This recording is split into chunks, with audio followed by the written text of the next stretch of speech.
کہ اللہ نے موسیقی سے اس طرف لانے کا جو میرا انتظام کیا وہ کیسے کیا، آئیں آج آپ کو میں یہ سناتا ہوں۔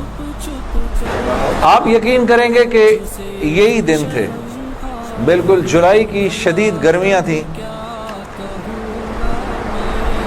پنجاب میں تو جولائی میں تھوڑا موسم تھوڑا سا قدرے بہتر ہو جاتا ہے، کراچی میں جولائی میں حبس بڑھ جاتا ہے اور بہت بڑھ جاتا ہے۔ تو یہی جولائی کے دن تھے، میں گاڑی میں بیٹھا ہوا، شیشہ اس کا چڑھا ہوا تھا اور میں جا رہا تھا، تو میں نے اپنے بائیں طرف سے ایک جماعت کو گزرتے ہوئے دیکھا۔ مجھے کچھ اس طرح پتا تھا کہ یہ کچھ ایک جماعت ہے جو لوگوں کو مسجد کی طرف لے جاتی ہے اور وہ تنگ ونگ کرتی ہے، لوگوں کو گھروں سے نکال لیتی ہے، تو لوگ اس جماعت سے بھاگتے پھرتے ہیں۔ کچھ ایسا سنا تھا میں نے، کوئی ایک ایسی جماعت ہے۔ تو میرے دل میں یہ خیال آیا کہ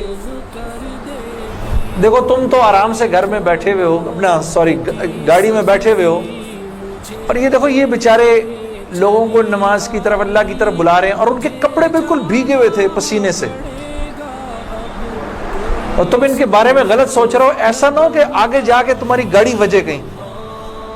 تو اپنی گاڑی کو بچانے کے چکر میں میں نے وہاں سے یو ٹرن مارا، اور یو ٹرن مار کے میں واپس لایا، اور واپس لا کے میں نے گاڑی کو یہ جماعت کے کچھ جو ساتھی تھے ان کے آگے روک لیا۔ روک کے میں گاڑی سے اتر کے میں جو جماعت کا جو سب سے آگے جو تھے بزرگ تھے، میں ان کے پاس گیا اور میں نے جا کے ان سے ایسے ہاتھ کیا، ہاتھ ملا کر میں نے کہا جی آپ بڑا اچھا کام کریں، میرے لیے بھی دعا کریں، ایسے ہی کہہ دیا میں نے۔ تو انہوں نے میرا ہاتھ پکڑ لیا اور مجھے کہنے لگے میں آپ کے لیے ضرور دعا کروں گا۔ اب مجھے کیا پتا کہ گشت پر نکلا ہوا ہو کوئی، اور وہ گشت پہ نکلا ہوا آدمی دعا کرے، یہ کیسے ہو سکتا ہے اللہ قبول نہ کرے؟ ہو سکتا ہے اس اللہ کے ولی نے میرے لیے دعا کر دی ہو۔ اب آپ لوگ اللہ کا نظام دیکھیں میری بہنوں اور میرے بھائیوں، بہت عجیب بات ہے۔ اس جماعت میں ایک جو لڑکے تھے ان میں سے ایک نے اپنی مسجد میں جا کر بتایا کہ تمہیں پتہ ہے آج ہمیں روکا کس نے؟ تو انہوں نے کہا بھائی کس نے روکا؟ کہا وہ سنگر نہیں ہے جنید جمشید، اس نے آج، یہ لوگ مقامی گشت کر رہے تھے، اس نے گشت کے دوران ہمیں روک لیا، اس نے ہم سے ایسے کہا بھائی ہمارے لیے دعا کرنا۔ اور جس مسجد میں اس نے یہ بات کہی، اس مسجد میں ایک نمازی تھا جو تبلیغ میں لگ چکا تھا، وہ 16 سال پہلے میرے ساتھ سکول پڑھتا تھا۔ اللہ کا نظام دیکھیں، 16 سال پہلے میرے ساتھ سکول میں پڑھتا تھا، تبلیغ میں لگ چکا تھا۔ اس نے کہا کس نے روکا تمہیں؟ کہا وہ نہیں ہے، وہ سنگر جنید جمشید، اس نے روکا ہمیں۔ اس نے کہا اچھا میں ٹھیک ہے۔ اب میرے اس دوست نے مجھے ڈھونڈنا شروع کیا۔ ہاں بچوں آپ لوگ آگے آ جاؤ، ادھر قالین پر آ جاؤ، ادھر آ جاؤ، ادھر آ جاؤ، آؤ میرے بھائی آگے آ جاؤ، ادھر قالین پر بیٹھ جاؤ، میرے لیے تو یہ کافی ہے، یہ قالین تمہارا ہی ہے، بیٹھ جاؤ ادھر آ کے بیٹھ جاؤ۔ لیکن بات نہیں کرنی اور یہ نہیں کرنا، آپ نے انکل کی بات سننی ہے، ٹھیک ہے، یہ نہیں کرنا، یہ نہیں کرو تھوڑی دیر کے لیے، کیونکہ اگر یہ کرتے رہو گے پھر بیٹا سمجھ ہی نہیں آئے گی ہم نے کیا بات کی، ٹھیک ہے۔ 2 منٹ کے لیے شیطانی ہتھ کنڈے سے جان چھڑا لو۔ ہاں اچھا، تو